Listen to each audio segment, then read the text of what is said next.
पहिली खिजगणती. खिजगणती हा शब्द हल्ली कोणाच्या खिजगणतीतही नाही. आपण त्या बिचाऱ्याला अगदी पार विसरूनच गेलो आहोत. खरं तर इतका उपयुक्त शब्द आहे, इतक्या विविध जागी हा वापरता येईल. थांबा, काही उदाहरणच देतो. ऑफिसमध्ये कुटाळक्या करताना असं म्हणता येईल की बॉसचं सगळं लक्ष त्याच्या बॉसची मर्जी राखण्यात, त्याच्या हाताखाली काम करणारे आपण त्याच्या खिजगणितीतही नाही. किंवा एखादा विरोधी पक्षनेता असं म्हणू शकेल, सर्वसामान्य जनता सरकारच्या खिजगणितीतही नाही, त्यांचं सारं लक्ष धनदांडग्या उद्योगपतींकडे.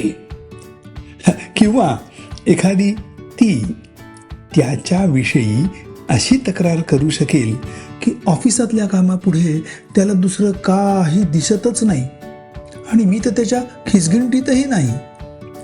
काय धमाल शब्द आहे ना. आणखी कोणत्या प्रसंगात खिजगणती वापरता येईल? टिप्पणी म्हणजे कमेंट करून अवश्य कळवा. घेऊ दे सगळ्यांनाच आनंद.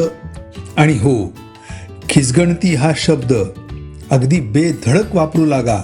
मी तुमच्या खिजगणतीतच नाही अशी तक्रार करायची संधीच द्यायची नाही त्याला आता.